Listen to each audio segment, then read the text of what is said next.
Hello everyone, welcome to the geo ecologist GS. मैं हूं doctor Krishnanand और हम लोग अपने एनसीईआरटी सीरीज में कंटिन्यू कर रहे हैं। आज चैप्टर नंबर 4 की बात करेंगे। 11th की एनसीईआरटी का fundamentals of physical geography book से। तो इस चैप्टर में हम लोग आज डिस्कस करने वाले हैं द फाउंडेशंस या ओरिजिन्स ऑफ या distribution of ocean and continents. तो ये जो ओशन एंड कॉन्टिनेंट का डिस्ट्रीब्यूशन वाला चैप्टर है, इसमें बहुत सारे की कॉन्सेप्ट्स और कुछ स्कॉलर्स के नेम्स आने वाले हैं जिसको आपको डेफिनेटली रिवाइज करके याद रखना चाहिए। जैसे कि प्लेट टेक्टोनिक से रिलेटेड बातें होंगी, कॉन्टिनेंटल ड्रिफ्ट थ्योरी से रिलेटेड बातें होंगी, उसमें कितने स्कॉलर्स आए, कब कब उन्होंने कॉन्सेप्ट्स दिए, ये सारी बातें आज के सेशन में होने वाली हैं। तो आप प्लीज अपने पेन और पेपर के साथ इसको जरूर देखिए और रिवाइज करिए इस वीडियो को लास्ट तक देख के, ताकि आप सारी जानकारी को अच्छे से समझ लीजिए। और अगर आपको हमारे पेड कोर्सेज के बारे में जानकारी चाहिए तो एज यूजुअल, जैसा मैं हर वीडियो में बताता हूं, कि आप हमारे वेबसाइट thegeoecologist.com पे चले जाइए। वहां पे हमारे सारे पेड कोर्सेज की जानकारी आपको मिल जाएगी। आगे बढ़ने से पहले जो रिक्वेस्ट है वो ये कि आप हमारे चैनल को सब्सक्राइब जरूर करिए, और अगर आप वीडियोस देख रहे हैं, आपको पसंद आ रहा है, तो लाइक बटन प्रेस करना ना भूलिए। और इस वीडियो को ज्यादा से ज्यादा लोगों में शेयर जरूर करिए, ताकि और भी लोगों को बेनिफिट हो और हमें भी ज्यादा सब्सक्राइबर होने से, ज्यादा व्यूअरशिप होने से इंकरेजमेंट मिलता रहेगा, तो हम और वीडियोस को लाते रहेंगे। आइए अब पढ़ते हैं।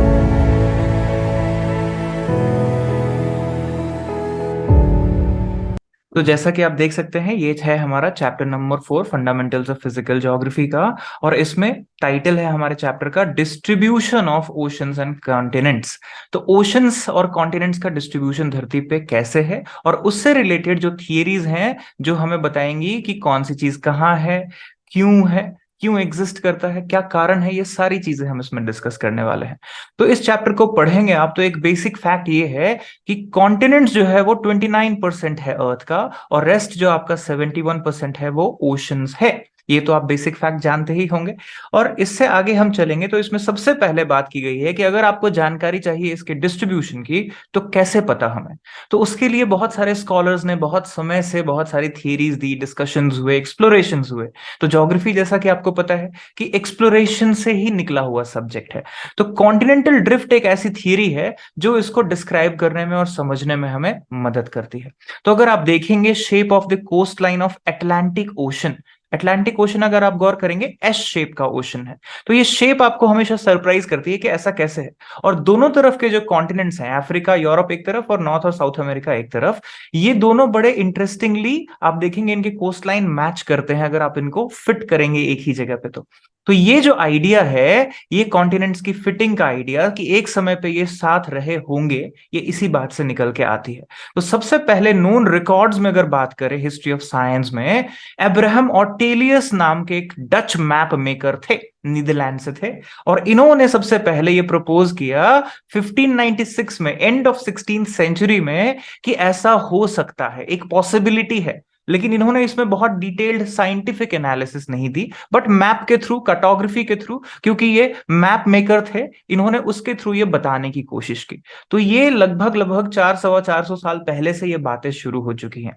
अब आगे बढ़ेंगे तो देखेंगे एंटोनियो नाइडर पेलाग्रिनी, इनका पूरा नाम है, आप गौर करिएगा, इनको पेलाग्रिनी के नाम से भी जानते हैं सिंपली। इन्होंने जो मैप बनाया ये 1858 में आके बनाया। अब यहां पे टाइमलाइन नहीं दिया है, लेकिन मैं आपको बता देता हूं कि 1858 में पेलाग्रिनी ने फिर से ये मैप अटेम्प्ट किया on the basis of earlier map, और इसमें उन्होंने बात की on the basis of certain evidences. पहली बार उन्होंने कुछ फॉसिल एविडेंसेस कलेक्ट किए और कहा कि नहीं, एक ही समय के फॉर्मेशंस लग रहे हैं दोनों तरफ के, राइट। और फाइनली आप देखेंगे अल्फ्रेड वेगनर, जो जर्मन मेट्रोलॉजिस्ट थे, उन्होंने कॉम्प्रिहेंसिव आर्ग्यूमेंट दिया कॉन्टिनेंटल ड्रिफ्ट का। तो अगर सवाल पूछे कि कॉन्टिनेंटल ड्रिफ्ट थियरी किसने दिया, तो सबसे पहले अल्फ्रेड वेगनर का नाम लोग लेते हैं। लेकिन अगर सवाल पूछे कि सबसे पहले ये आइडिया कहां से आया, तो अब्राहम ऑर्टेलियस के मैप से आया, और उसके बाद एंटोनियो नाइडर पेलाग्रिनी ने ये 3 कॉन्टिनेंट्स का मैप टुगेदर बनाया। तो ये बातें आप इस तरीके से ध्यान रखिए कि मल्टीपल चॉइस क्वेश्चन में कभी मत फंसिएगा कि क्या पूछ रहा है तो क्या आंसर होगा। यहीं पे 3 स्कॉलर और उनके टाइमलाइन है। अब वेगनर आते हैं 1912 में, राइट। और 1912 अगर आपको वैसे याद नहीं रहे तो इसलिए भी याद रख सकते हैं कि इसी साल टाइटैनिक जो है जहाज जो सबसे बड़ा हुआ करता था वो इसी साल डूबा था, 15 अप्रैल 1912 को। तो एक और इवेंट है हिस्ट्री में जो आप याद रख सकते हैं। वैसे तो और भी बहुत सारे कारण हैं जिसके वजह से 1912 फेमस है, बट आप ये दो तीन चीजें याद रखेंगे तो शायद ईयर भी याद रह जाए। तो बात करते हैं कि वैगनर ने जो कहा वो क्या कहा। तो वैगनर ने कहा कि एक समय पहले सारा का सारा कॉन्टिनेंटल मास जो था वो सिंगल मेगा मास था, राइट। और सारा ओशन जो था वो कनेक्टेड था, यानी एक सुपर कॉन्टिनेंट था और एक सुपर ओशनिक बॉडी था। तो सुपर कॉन्टिनेंट को जो उन्होंने नाम दिया वो नाम दिया पैंजिया, विच मेंट ऑल अर्थ, राइट। और जो पैंथालसा नाम दिया उन्होंने वो सारे ओशनिक बॉडी का एक सिंगल नाम दिया। तो ये पैंजिया पैंथालसा वाला जो थियरी है इसी को हम लोग कॉन्टिनेंटल ड्रिफ्ट थियरी के रूप में जानते हैं। अब ये जो टाइमलाइन है, अगर आपको याद हो मैंने शुरू में कहा था जियोलॉजिकल टाइम स्केल का ज्ञान थोड़ा सा चाहिए, तो रफली आप देखेंगे कहा गया है 200 मिलियन ईयर्स अगो। अब ये 200 मिलियन ईयर्स अगो अगर आप देखेंगे तो यहाँ पे बहुत इंपॉर्टेंट एक सिग्निफिकेंट डेवलपमेंट होता है धरती पे कि ये जो पैंजिया है जो सुपर कॉन्टिनेंट है वो टूटने लगा था। अब ये पैंजिया जब टूटने लगा तो कुछ ब्लॉक्स जो है कॉन्टिनेंट के वो नॉर्थ की तरफ, कुछ साउथ की तरफ, कुछ ईस्ट की तरफ, कुछ वेस्ट की तरफ गए, जो कि आगे इसमें मैप भी दिया गया है, वहां भी हम बात करेंगे। और पैंजिया जब ब्रेकअप होना शुरू होता है तो नॉर्थ और साउथ में जो डिवीजन है, तो नॉर्थ वाले लैंड को लॉरेशिया कहते हैं और बाद में इसको अंगारा लैंड भी कहा स्कॉलर्स ने, ठीक है। और गोंडवाना लैंड जो है वो सदर्न पार्ट का नाम दिया गया। तो लोरेशिया और गोंडवाना का जो ब्रेकअप है आप देखते हैं 200 मिलियन ईयर्स पे शुरू होता है और लगभग 175 मिलियन ईयर पे आके खत्म होता है। तो अगर थोड़ा डिटेल में जियोलॉजिकल टाइम स्केल आपको समझाऊं तो ये जो 200 मिलियन ईयर्स अगो वाला टाइम है, MYA अगर हम इसको लिखे, तो ये टाइम अगर आप देखेंगे तो ये मेसोजोइक में, अगर आपको याद हो थोड़ा सा, जो हम बात करते हैं ट्रायसिक, जुरासिक और क्रिटेशियस, राइट। ये जो मेसोजोइक का टाइम है, तो ट्रायसिक जो होता है वो रफली 200 मिलियन पे खत्म होता है और यहां से जुरासिक टाइम शुरू होता है लगभग 145 मिलियन ईयर्स तक, राइट। और 145 से 66 तक आपका क्रिटेशियस टाइम पीरियड होता है। तो आप देखेंगे कि ये जो पैंजिया ब्रेकअप है वो कहां पे है, जुरासिक सिस्टम के समय की बात है। ट्रायसिक के खत्म होने और जुरासिक के शुरू होने पे ये आपका लगभग लगभग पूरा होता है। अब इसमें बात करते हैं कि एविडेंसेस क्या है।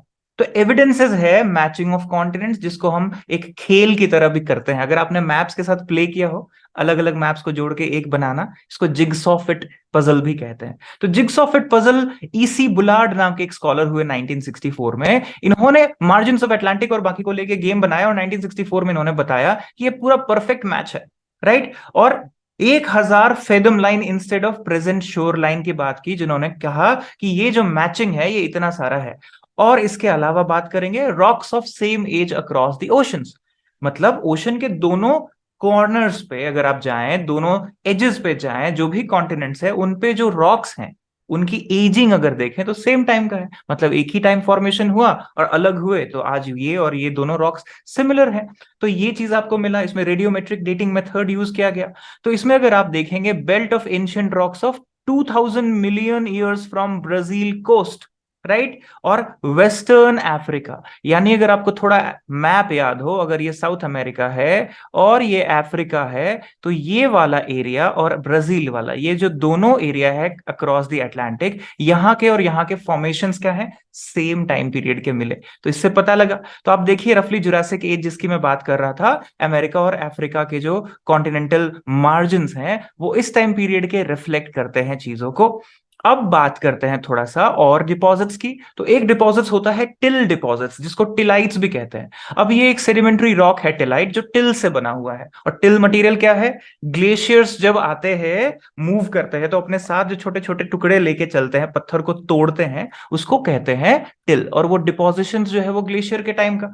तो पुराने ग्लेशिएशन के जो डिपॉजिट्स मिले हैं उसको टिलाइट्स कहते हैं, आज वो रॉक के फॉर्म में है। तो गोंडवाना सिस्टम ऑफ सेडिमेंट में इंडिया में देखेंगे कि इनके 6 6 कॉन्टिनेंट्स में लैंड मासेस में मिलते हैं सदर्न हेमिस्फीयर में, राइट। तो अब इसमें क्या क्या आता है? Africa, Falkland island, Madagascar, Antarctica, Australia और इंडिया ऑफ कोर्स। ये 6 एक जगह हुआ करते थे, तो इससे पता लगता है कि एक समय पे साथ रहे होंगे। फिर आता है एक और डिपॉजिट का नाम जिसको हम बोलते हैं प्लेसर डिपॉजिट। प्लेसर डिपॉजिट भी क्या है? ये बहुत फाइन डिपॉजिट्स है सेडिमेंट्स का, जिसमें गोल्ड मिलता है, जैसे घाना कोस्ट पे मिलता है, ब्राजील में मिलता है, और दोनों का टाइम पीरियड सेम दिखता है।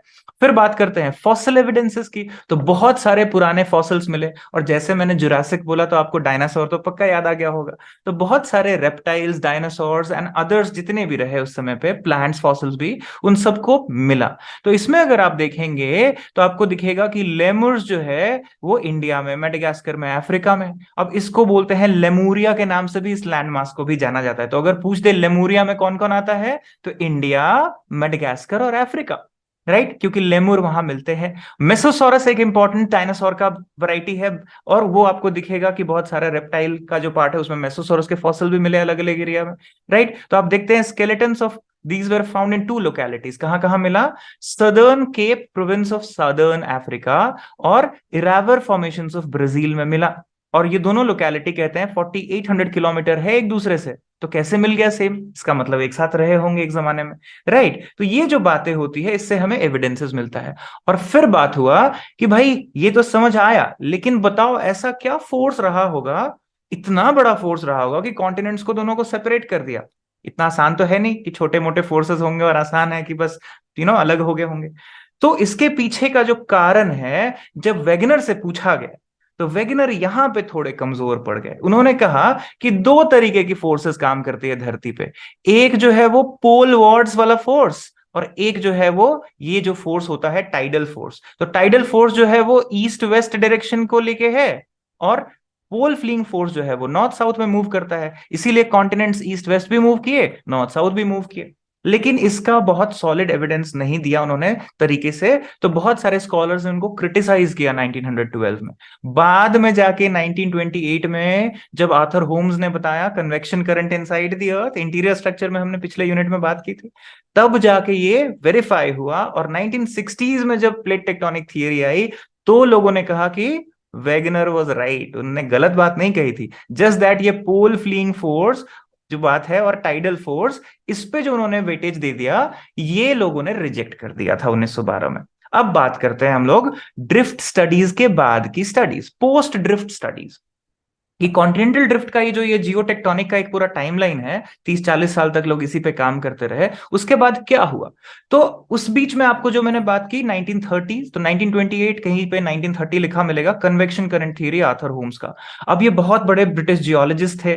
इन्होंने जो काम किया तो इन्होंने बताया कि धरती के अंदर जो मेंटल है उसमें बहुत ज्यादा हीट है, और हीट जो है वो कन्वेक्शन साइकिल्स क्रिएट करता है, कभी इस तरफ से कभी इस तरफ से, तो दोनों प्लेट ऐसे मूव करेगी। और अगर अलग अलग डायरेक्शन में साइकिल है तो प्लेट एक दूसरे से अलग जाएगी, ऊपर का लैंड मास जो है वो चेंज हो जाएगा। जस्ट लाइक कि गाड़ी की टायर कैसे वर्क करती है, अगर सेम डायरेक्शन में चलेगी तो गाड़ी एक जैसे डायरेक्शन में चलेगी, राइट। तो ये जो चीज है उन्होंने बताया, तो लोगों को पता लगा कि भाई ऐसा ऐसा है कि वेगनर ने जो कहा था वो ठीक तो है, लेकिन उन्होंने जिस तरीके से पोल फ्लिंग फोर्स कहा, टाइडल फोर्स कहा, वो नहीं है, कन्वेक्शन करंट इंपॉर्टेंट है।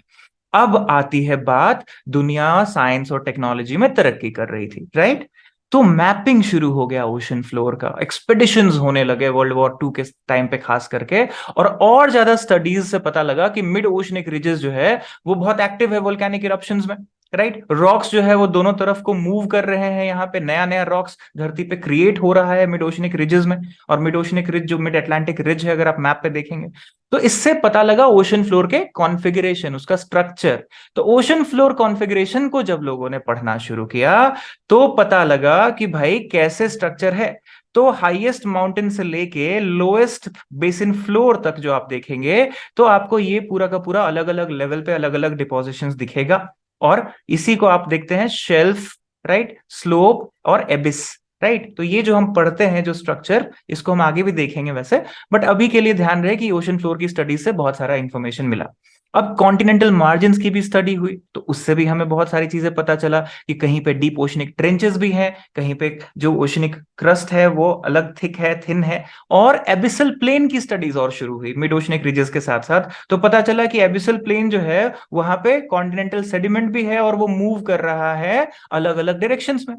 फिर आता है मिड ओशनिक रिज का स्टडी, तो इससे भी और हमें चीजें पता चली, राइट। तो distribution of earthquake and volcanism इसी से रिलेटेड चीज हुई, क्योंकि जहां जहां सेपरेशन हुआ तो नीचे का मैग्मा ऊपर आया, तो अर्थक्वेक्स भी लेके आता है वो एरिया जहां प्लेट बाउंड्रीज हैं, प्लेट टेक्टोनिक में जैसा देखेंगे, और वहां पे वोल्केनोस का भी प्रेजेंस दिखा। तो अगर आप देखेंगे गौर से, अटलांटिक वाला एरिया हो या पैसिफिक वाला एरिया हो जिसको पैसिफिक रिंग ऑफ फायर कहते हैं, तो यहाँ पे आपको बहुत सारे इंफॉर्मेशन मिलता है। तो अगर आप देखेंगे यहां लिखा है, you will notice a line of dots in the central parts of Atlantic Ocean parallel to coast lines, right. और ये पूरा का पूरा इंडियन ओशन तक एक्सटेंड करता है, राइट। तो आप देखेंगे ईस्ट अफ्रीका से लेके म्यांमार, न्यू गायना तक, तो ये जो एरिया है ये सारा डॉट्स क्या है, ये बताता है कि ओशनिक रिजेस हैं, राइट। इसका मतलब कहीं पे डाइवर्जेंस हुआ, नीचे का मैग्मा ऊपर आया, तो यहाँ वोल्केनोज मिलते हैं, वोल्केनिक आइलैंड्स क्रिएट हुए इसी से ओशन के अंदर, राइट। और फर्दर अगर बाकी जगह पे कॉन्टिनेंट्स टकराए तो बीच का सेडिमेंट उठ गया तो माउंटेन्स बने, तो अल्पाइन हिमालयन सिस्टम क्रिएट हुआ। हिमालयन रीजन का फॉर्मेशन आपने अक्सर सुना होगा, क्योंकि यहाँ पे पहले सी ऑफ टेथिस हुआ करता था, राइट। उसी के सेडिमेंट से हिमालय खड़ा हुआ, एल्प्स खड़ा हुआ, राइट। तो concept of sea floor spreading जो है वो 1960 में जब आता है तो पूरी दुनिया में मच जाता है तहलका। नया नया इंफॉर्मेशन आता है कि भाई ये जो मार्जिन्स हैं वो आप देखोगे ये एक दूसरे से और दूर जा रही, राइट। और यहाँ पे नया सरफेस क्रिएट हो रहा है, और ये पूरा मिड ओशनिक रिज जो है वो पता लगा कि कहाँ कहाँ पे रिज लाइंस हैं कॉन्टिनेंट्स में, राइट। तो आप देख सकते हैं कि कहाँ पे अर्थक्वेक जोन्स हैं, कहाँ शैलो फोकस जोन है, कहाँ वोल्केनिक इरप्शन होते हैं, कोई हॉटस्पॉट्स है। तो Hawaii island, other islands, Galapagos से लेके येलोस्टोन तक आप देख रहे हैं ये वाला पूरा एरिया। इधर आ जाइए अफ्रीकन साइड में, तो जितने भी ये डॉट्स आपको दिख रहे हैं सारे वोल्केनिक हॉटस्पॉट्स हैं। तो सब पता लगा हमें इसके बाद। तो ग्रेजुअली ही आपको पता लगा सी फ्लोर स्प्रेडिंग स्टडीज। अब इसमें नाम आता है किन साहब का, हैरी हेस का। तो ये नाम जरूर याद रखिएगा, 1960 में सी फ्लोर स्प्रेडिंग का कॉन्सेप्ट उन्होंने दिया, और इससे सब पता लगा कि एक्चुअली में वेगनर जो कह रहे थे वो सही था। और उसमें आपको एविडेंसेस मिलने लगे कि इतने साल पहले ये सारी चीजें हुई, जो यहाँ इंफॉर्मेशन आप देख सकते हैं कि 200 मिलियन से लेके 175 तक जाते जाते चीजें टूटी। तो यहाँ पे हैरी हेस जो एक्सपेडिशन लेके चलते हैं उसमें सी फ्लोर स्प्रेडिंग हाइपोथेसिस को देते हैं, राइट। तो इसके बाद यहां पे आप देखेंगे ये का इमेज यहां दिया हुआ है सी फ्लोर स्प्रेडिंग का, कि कैसे ये मिड ओशनिक रिज क्रिएट हो रहा है, राइट। और ये जो है ये इस तरफ जा रहा है, इसको सबडक्शन कहते हैं। और ये सबडक्शन होके जब लावा ऊपर जाता है तो यहाँ वोल्केनोस क्रिएट करता है। ये मैकेनिज्म को आइसोस्टेसी भी कहते हैं, राइट। तो ये चीजें पता लगी, spreading of the sea floor पता लगा, और इसके साथ साथ कॉन्सेप्ट क्या आ गया, प्लेट टेक्टोनिक्स का, जिसको आप अक्सर बोलते हुए पाए जाते हैं कि प्लेट टेक्टोनिक्स से पता लगता है distribution of ocean and continents. अब इसमें देखिए 1964 में ये वर्ड कॉइन होता है, 1964 में प्लेट, ठीक है। अब टूजो विल्सन नाम के एक स्कॉलर थे, इन्होंने प्लेट वर्ड तो दे दिया, लेकिन पूरा plate tectonic McKenzie and Parker ने 67 में दिया, इसमें मॉर्गन भी थे, ये सारे बड़े जियोलॉजिस्ट हुए। अब इससे पता लगा कि 540 मिलियन जब केम्ब्रियन सिस्टम में आते हैं तो ये सारे अलग अलग हुआ करते थे, 420 पे धीरे धीरे पास आने लगे, और 300 मिलियन साल पहले जिसको आप देखेंगे कार्बोनी फेरस टाइम कहते हैं, कार्बोनिफेरस पे आते आते ये इकट्ठा हो चुके थे, और पैंजिया का फॉर्मेशन आप देखते हैं। और ग्रेजुअली 120 पे वापस आप देखते हैं कि ये गैप्स क्रिएट हो रहे हैं, और आज के डेट में चीजें ऐसे है। और आगे कहा जा रहा है कि फिर से और 200 मिलियन साल बाद क्या होगा, एक नया कॉन्टिनेंट होगा। थोड़ा सा गूगल कर लीजिएगा, उसका नाम है अमेशिया। ये एक्स्ट्रा इंफॉर्मेशन दे रहा हूं, अमेशिया आगे आने वाले समय में फिर से एक सुपर कॉन्टिनेंट बनेगा, सब इकट्ठा हो जाएंगे, कहा जा रहा है सारे के सारे कॉन्टिनेंट्स फिर से इकट्ठा हो जाएंगे, तो एमेशिया क्रिएट होगा, है ना। तो ये सब थोड़ा देखिएगा, और बहुत सारे और कॉन्सेप्ट्स आ गए हैं मार्केट में। तो ये क्योंकि एनसीईआरटी में बेसिक्स दिया है तो इसको आप जरूर रिवाइज करिए, प्लेट टेक्टोनिक्स को जरूर देखिए, राइट। ये सारे के सारे चीजें दी गई है। अब इसमें प्लेट टेक्टोनिक में क्या होता है, मेजर और माइनर प्लेट का क्या करना है आपको, मैपिंग करके अपने लिए याद रखना है कि कौन से मेजर प्लेट्स हैं उसके साथ कौन से माइनर प्लेट्स हैं। तो आप देखिए यहाँ पे लिखा है Antarctica surrounding oceanic plate, north American, right, उसके साथ करीबियन आइलैंड्स और साउथ अमेरिकन वाला जो एरिया अटैच्ड है, साउथ अमेरिकन के साथ आप देखिए कुछ आइलैंड वाला पार्ट, फिर पैसिफिक प्लेट, फिर Indo Australian New Zealand plate, right. और इसमें आप देखेंगे पुराना एक जीलैंडिया नाम का भी कॉन्टिनेंट का जिक्र आने लग गया है। और Africa and eastern Atlantic floor, right, Eurasia and adjacent oceanic plate, ये तो हो गए आपके 7 blocks of plates, major plates. इसके साथ साथ माइनर प्लेट्स का नाम देखिए, Cocos central America and Pacific plate के बीच में, नाजका साउथ अमेरिका और पैसिफिक के बीच में, Arabian plate mostly Saudi Arabian landmass, Philippine plate. तो ये सबको आपको क्या करना है, ये मैप को आप प्लीज हाथ से बनाइए, हैंड रिटन मैप बनाएंगे और लोकेशन मार्क करेंगे तो आप कभी नहीं भूलेंगे कि कौन सा प्लेट कहाँ है। जैसे अरेबियन यहाँ पे है, राइट। उसके अलावा आप देखिए मिड अटलांटिक रिज यहाँ दिया गया है, इसके साथ साथ साउथ अमेरिकन प्लेट, फिर यहाँ करीबियन प्लेट, कोकोस, नाजका, राइट। ऐसे करके आप याद रख सकते हैं। यहाँ पे जुआन दी फ्यूका है ये वाला एरिया पे, राइट। ओलिशियन ट्रेंच है, यहाँ फिलिपाइन प्लेट है, कैरोलिन प्लेट है, यहाँ पे आपका मरियाना ट्रेंच भी है, राइट। ऐसे करके आप याद रख सकते हैं। यहाँ पे फ्यूजी प्लेट है और कुछ ट्रेंचेस के नेम्स भी दिए गए हैं, तो थोड़ा आप इसको प्रैक्टिस कर लेंगे तो आपको याद हो जाएगा। बट इसमें एक चीज ध्यान रखने की है कि कहाँ दो प्लेट मर्ज हो रहे हैं और कहाँ दो प्लेट सेपरेट हो रहे हैं और कहाँ दूसरे के साथ स्लाइड कर रहे हैं। ये इंफॉर्मेशन इसमें दिया गया है, डाइवर्जेंट, कॉन्वर्जेंट और ट्रांसफॉर्म्ड बाउंड्रीज। ठीक है, तो ये आप थोड़ा सा इसको गौर से पढ़ लीजिए, देख लीजिए, इसमें से ये ध्यान से आपको मैपिंग करनी चाहिए, राइट। तो ये पैंजिया की जो स्टोरी है वो यहाँ पे लिखी गई है। अब 3 टाइप्स ऑफ प्लेट बाउंड्रीज जो वहां ऊपर मैप में था, इसको समझ लेते हैं कि डाइवर्जेंट बाउंड्रीज का एग्जाम्पल क्या है। तो आप देखेंगे जो एक दूसरे से अलग हो रहा हो, right. Best known example mid Atlantic ridge में क्या है, अमेरिकन प्लेट और अफ्रीकन प्लेट अलग अलग हो रहा है। ऐसे ही कन्वर्जेंट की बात करेंगे तो दोनों एक दूसरे से मिल रहे हैं। अब कन्वर्जेंट में ना 3 केस हो सकता है कि ओशनिक जो है वो एक दूसरे ओशनिक से टकरा रहा हो, एक ओशनिक दूसरे कॉन्टिनेंट से टकरा रहा हो, और एक कॉन्टिनेंटल प्लेट दूसरे कॉन्टिनेंटल प्लेट से टकरा रहा हो।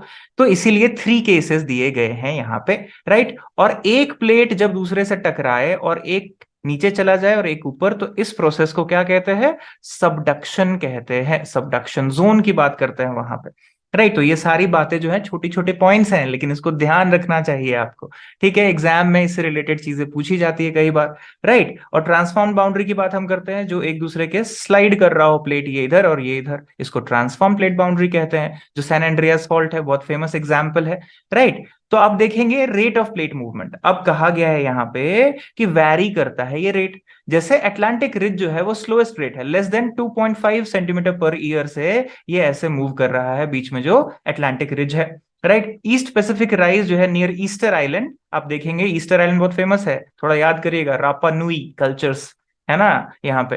तो ये जो है आप देखेंगे सदर्न पैसिफिक में 3400 kilometre west of Chile has fastest rate, यहाँ 15 सेंटीमीटर से फैल रहा है, नया क्रस्ट जो है बन रहा है, राइट। तो ये इंपॉर्टेंट है। ऐसे ही आप देखेंगे कि फोर्स की बात यहाँ पे आई, तो अब क्योंकि सी फ्लोर स्प्रेडिंग आ गया था और अब आपको पता लग गया था कि ये बहुत डायनेमिक है और रेडियो एक्टिव डिके होता है। आर्थर ओम्स ने तो पहले ही बता दिया था कि अंदर इनसाइड हीटिंग होती है। तो अब जाके पता लग गया कि ये जो मूवमेंट है वो कैसे ट्रिगर हो रहा है, नीचे की जो हीट है वही रिस्पॉन्सिबल है इसके लिए। तो internal structure of the earth हमने पढ़ा, इंटीरियर ऑफ द अर्थ। अब देखिए एक्सटीरियर, दोनों आपस में लिंक्ड है, राइट। तो ये बातों को समझना चाहिए। और मूवमेंट ऑफ इंडियन प्लेट में अगर आप देखेंगे तो आप देख सकते हैं ये टाइमलाइन के साथ दिया गया है कि 71 मिलियन ईयर्स, राइट। तो ये जो हम बात करते हैं जो क्रिटेशियस वाला टाइम है, राइट। क्रिटेशियस से जब हम प्रेजेंट जाते हैं, टर्शरी में आते हैं, तो आप देखिए 55, 38, 10, और आज ये हम प्रेजेंट पे पहुंच गए हैं और यहाँ पे हिमालयन फॉर्मेशन हो गया है। तो इस तरीके से इंडिया का फॉर्मेशन होता है। कॉन्टिनेंटल कन्वर्जेंस की बात करते हैं, राइट। तो आप देखिए यहाँ पे कुछ बेसिक इंफॉर्मेशन भी दिया गया है कि कॉन्टिनेंटल कन्वर्जेंस का सबसे अच्छा एग्जाम्पल है जो इंडियन प्लेट और यूरेशियन प्लेट मिलती है, तो यहाँ पे जो बाउंड्री पे क्रिएट होता है माउंटेन। अब इसके अलावा देखिए इन द ईस्ट क्या हुआ। आप देखिए रैकिनोमा माउंटेन्स जो है म्यांमार में है, राइट, एरकनियोमा कहते हैं। और यहाँ पे आप जावा ट्रेंच की बात करते हैं, वो भी क्रिएट होता है यहाँ पे। कुछ जगह पे स्प्रेडिंग है तो कुछ जगह पे जो आपस में प्लेट मिल रहे हैं, तो अलग अलग चीजें हैं। अब इंडिया की बात अगर करें थोड़ा सा लास्ट में, तो India was a large island situated off Australian coast in a vast ocean. अब टेथिस सी जो था यहाँ पे सेपरेट करता था, और टेथिस सी के जो सेडिमेंट्स थे वही फोल्ड हो गए हिमालयन बने, राइट। तो आप देखेंगे 200 मिलियन ईयर से जो ब्रेकअप शुरू हुआ, तो बाय द टाइम 40-50 पे आके आप देखते हैं कि क्या करता है, इंडिया जो है वो कोलाइड करना शुरू करता है, कहाँ, यहाँ पे ऊपर आते आते, राइट। तो ये जो कोलिजन होता है इस इमेज में आप देखेंगे, ये कोलिजन यहां से शुरू होता है, इसीलिए हम बोलते हैं कि हिमालयन फॉर्मेशन 66 मिलियन ईयर्स पहले शुरू हो गया था। और बनते बनते आते आते आप देखेंगे अभी प्रेजेंट में जाके अभी भी आप देखेंगे कि क्या हो रहा है, हिमालयन रीजन में और ज्यादा चीजें चेंज हो रही है, राइट। तो तिबेटन ब्लॉक जो था उससे टकराया और फिर सी ऑफ टेथिस गायब और सारा सेडिमेंट जो है वो मिलके बन गया। इसके अलावा डेक्कन ट्रैप्स क्रिएट हुए। कैसे क्रिएट हुए, तो ये जो डेक्कन ट्रैप है यहाँ पे 60 मिलियन साल पहले की बात है। यहाँ पे वल्केनिज्म जो हुआ, राइट, जो हमने पीछे लेक्चर में किया था कि नीचे से फ्लड बेसाल्ट प्रोविंस जो क्रिएट होता है वो यहाँ पे क्रिएट होता है, इसीलिए इसको हम टर्शरी डेक्कन ट्रैप कहते हैं, टर्शरी टाइम पे, राइट। तो यहां से from 40 million years ago thereafter the event of formation Himalayas took place, scientist believe that process is still continuing, अभी भी ये प्रोसेस चालू है, चल रहा है, राइट। तो इसीलिए उसके बाद आप एक्सरसाइजेस देख सकते हैं यहाँ पे, तो इसमें मल्टीपल चॉइस क्वेश्चन है, राइट। जैसे who amongst the following was first to consider possibility of Europe Africa America having been located side by side, right. तो आप देखिए Wegener, Ortelius, Pellegrini, Hess, right. तो आप देख सकते हैं ऑर्टेलियस ने सबसे पहले ये बात कही थी, उसके बाद वेगनर और एंटोनियो नाइडो पेलाग्रीनी आए, लेकिन ये तीनों की बात अगर करें तो पेलाग्रीनी ने कही थी, तो ये चीज ध्यान रखना है। उसके बाद polar fleeing force related to, तो ये किससे रिलेटेड है, right, revolution, rotation, gravitation, tide. तो ये रोटेशन की बात जब हम कर रहे थे, right, which of the following is not a minor plate, तो इसमें से मेजर माइनर प्लेट पे क्वेश्चन है, ऐसे करके बहुत सारे और क्वेश्चन बनते हैं। तो ये सारी बातों को आप पढ़िए, समझिए, डिस्कस करिए। तो आपने देखा कि इस पूरे चैप्टर में कितने वाइटल इंफॉर्मेशन है अपने अर्थ से रिलेटेड, फॉर्मेशन से रिलेटेड, आज के जो लैंड फॉर्म्स हैं उससे रिलेटेड। तो अगले यूनिट्स में जब हम लैंड फॉर्म्स को पढ़ेंगे, वो इन्हीं प्रोसेसेस का तो रिजल्टेंट होगा।